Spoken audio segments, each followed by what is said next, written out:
Ever get that feeling, like that pang of loneliness? Yeah, Like you're surrounded by people, but still feel completely alone. totally. Well, turns out that feeling is way more common than you might think, and it crosses all sorts of borders and cultures. It really does. Today, we're going to be taking a deep dive into loneliness around the world, stories that unite us. Oh, that's a great book. Yeah, and we'll be exploring, how this feeling of loneliness is something that pretty much everyone experiences. It's a shared human experience for sure. Yeah, and we'll be looking at it from all different angles, like, from Tokyo to Scandinavia. Even those places that are supposed to be the happiest. Right. And that's what I find so fascinating. The source even points out that even in those, like, quote unquote, happiest countries, loneliness is still a big issue. Absolutely, yeah.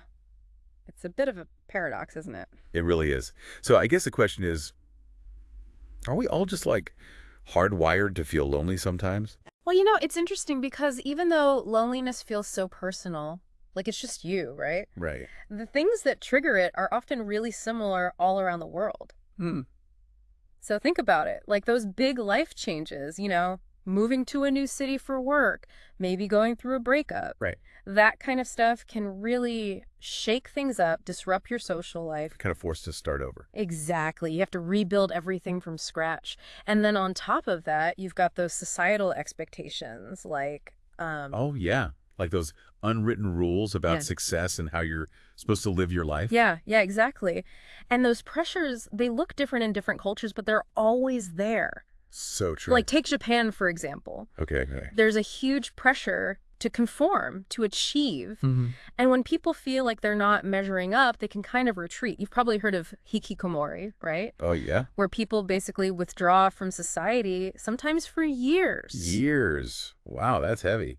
It is. It's a pretty extreme example of how, cultural pressure can contribute to isolation. Definitely. And what's interesting is that even in cultures that are known for like well-being, Yeah. like Scandinavia, those idyllic Scandinavian countries, Yeah. loneliness is still a huge problem. It is, yeah. And it's like, wait, they have hiddigs and all those cozy rituals. I know, it seems like such a paradox. Right. And that's where it gets really interesting because Yeah. Hidge, while it's all about togetherness, it's often kind of a temporary fix. Oh, okay. It's a break from those long, dark winters, but it doesn't solve the underlying issue. And the culture there, while it emphasizes social welfare and all that, it also values independence. So even with all those support systems in place, people can still feel isolated. Yeah, exactly. It's like this silent undercurrent beneath that image of happiness. Mm-hmm. It really shows how universal this experience of loneliness is. Right. So then what about cultures where family and community are super strong? Yeah. Like India, for example. Yeah, that's a good one. You'd think loneliness wouldn't be as big of a deal there. You would think so, wouldn't you? Yeah. But you know what? India's actually seeing a huge increase in loneliness, Really? especially in those big, busy cities. You see, as people move for work and those traditional family structures start to shift, those close-knit support systems, they kind of, They fall apart. yeah, they can weaken. So you have people surrounded by millions, but still feeling completely alone. It's like the classic lonely in a crowd scenario. Exactly. And, on top of that, in a culture where family is everything, there's probably a huge stigma around admitting you're lonely. Right. It's like this hidden struggle. Absolutely, a silent epidemic. Wow. But the good news is there are these grassroots initiatives popping up, things like community kitchens and support groups. Oh, that's great. Yeah, they're trying to rebuild those connections that have been lost. It's encouraging to see people coming together to try to address this issue. So let's switch gears a bit and head over to the United States. All right. Now, you'd think with all the technology and social media, people would be more connected than ever. Right. You'd think so, wouldn't you? Yeah. But why is loneliness such a big problem there? It's almost ironic, isn't it? Yeah. The U.S. is dealing with what some experts are calling a public health crisis of loneliness.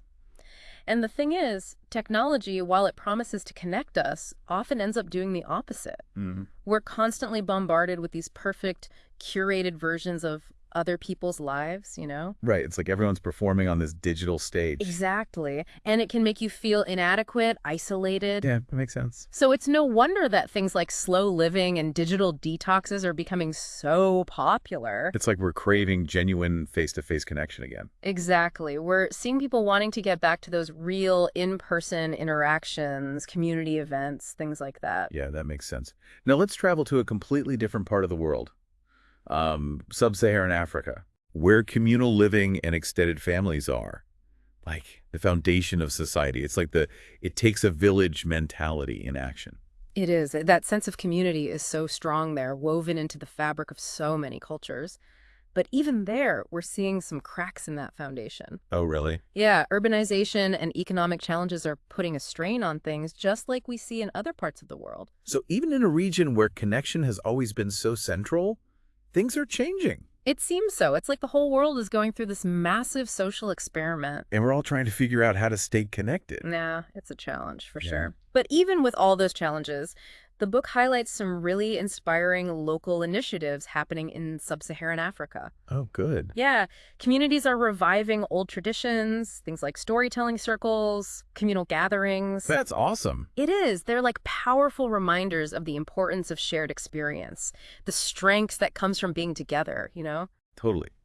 So even though the world is changing rapidly and we're all facing these new challenges, it's inspiring to see people finding creative ways to connect and support each other. It really is. It gives you hope. You know, it's really amazing to see how even though loneliness is like this universal thing, the ways different cultures deal with it are so different. Yeah, it's like they each have their own unique approach. Exactly, like a special recipe for building connection, using things that really resonate with their values and traditions. Totally. And we touched on Hijj in Scandinavia earlier. I'm curious to dig a bit deeper into that. What is it about those cozy get-togethers that makes them such a good antidote to loneliness? Is it really just fuzzy blankets and candlelight? It's definitely more than just the looks. Hig is all about creating an atmosphere of intimacy and shared experiences. You know, imagine potluck dinners with friends, board game nights, or just sitting around a fireplace, chatting and enjoying each other's company. It's about slowing down, being present in the moment, and appreciating those simple pleasures of being together. That sounds so simple, yet so powerful. Like they've figured out how to make everyday moments feel more connected. It makes you think, have we lost something in our busy, hyper-connected world? That's a really good point. We're often so busy chasing the next thing, scrolling through our phones, that we forget to enjoy those simple joys of human connection. But Hijj reminds us that those small, intentional moments of togetherness can be so good for the soul. Okay, so how can we, apply those Hijj principles in our own lives, even if we don't live in Scandinavia? It's not about copying the exact rituals, but more about capturing the feeling. Think about creating opportunities for real connection in your own life. Maybe it's inviting friends over for a potluck, having a game night, or even just making time for a good, heartfelt conversation with someone you care about. It's all about prioritizing those moments of shared experience, creating a space where people feel seen and heard and connected. Okay, I like that. So we've got our Hijj inspiration. Now, I'm really intrigued by those storytelling circles in sub-Saharan Africa. What can we learn from that tradition? Storytelling is such a basic human way to connect, but it's something we often forget about in our modern world. In a lot of African cultures, storytelling is more than just entertainment. It's a way to pass down wisdom, preserve history, and strengthen community bonds. Imagine sitting around a fire, sharing stories, laughing together. It creates this sense of belonging and shared history that's really powerful. It's like every story is a thread that connects people together, creating a tapestry of shared experiences. And it makes me wonder if, in our rush to embrace all this digital communication, we've kind of lost touch with the art of truly listening to each other's stories. That's a great observation. We're constantly bombarded with information these days, but how often do we really stop and listen? I mean, really absorb someone else's story without distractions or judgment? Storytelling circles remind us that deep listening is an act of love, a way of honoring someone's experience and building a genuine connection. So how can we bring the power of storytelling into our own lives? Do we need to go build a bonfire and gather our tribe? Huh. It doesn't have to be that elaborate. It's more about making space for stories to be shared. Maybe it's around the dinner table with your family, at a coffee shop with friends, or even just telling a funny story to a coworker. It's about making time for those moments of shared narrative and realizing that every story has the power to connect us. Love that. Now let's talk about India and those community kitchens we discussed. How do they actually help combat loneliness?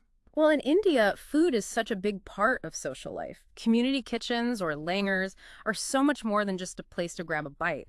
They're like vibrant hubs where people from all walks of life come together to cook, serve, and share food. Right. So, like food becomes this universal language that breaks down barriers and creates a sense of belonging. And it's not just about eating together, it's about working together, sharing the purpose of feeding each other. You got it. Working side by side towards a shared goal creates a feeling of camaraderie and shared accomplishment. It's a powerful reminder that we're not meant to go through life's challenges alone. There's strength and resilience in knowing we have people to lean on. It seems like each of these cultural solutions, whether it's Hijj, storytelling, or those community kitchens, gives us a unique way to look at loneliness and how to deal with it. And what's really interesting is that a lot of these solutions are rooted in tradition and communal values. It's like we're rediscovering the wisdom of those who came before us, tapping into practices that have connected people for generations. So it's not about reinventing the wheel, it's about realizing the power of what already exists and using it to face the challenges of the modern world. It's really amazing how these different cultures are like tapping into tradition and community to fight loneliness. It's like we've kind of forgotten about these really old but powerful practices. Yeah, it's like we've traded depth for speed, like connection for efficiency. But the good news is that we can bring those traditions back and make them work for us today. Yeah, exactly. Like storytelling, we don't need a campfire to share stories. We can create those close moments of connection anywhere, anytime. Right, it's about being intentional, putting our phones down and really listening to each other. And like with Hig, it's about slowing down, savoring the simple things. Yeah, and creating those little pockets of warmth and connection in our daily lives. Exactly. It doesn't have to be this big elaborate thing. Hig is about finding peace and contentment, even when things are hectic. Absolutely. And while creating these connections is important, we can't ignore the root of the problem. We need to, get rid of the stigma around loneliness. We've talked about it a bit, but it's worth emphasizing. Definitely. Loneliness isn't a weakness. It's not a failure. It's a normal human emotion that we all experience. And until we can talk about it openly, people will keep suffering in silence. Yeah, it's about creating a culture where people feel comfortable asking for help when they need it. And I think that's a really powerful takeaway from this whole deep dive. It's a reminder that we're all in this together. Loneliness might be universal, but so is our need to connect. And that shared need, that longing to belong, that's what unites us. And it's what gives me hope. Because when we realize we're not alone in this, we can start to understand each other better and show compassion. So as we wrap up our exploration of loneliness around the world, we want to leave you with this. You are not alone. There is hope. By embracing the wisdom of different cultures, nurturing connections in our own lives, and building a more compassionate world, we can make loneliness a thing of the past. Remember, every act of kindness, every moment of genuine connection, it spreads outward. It creates a more connected and compassionate world. So go out there, be a force for change, and let's build a world where everyone feels like they belong.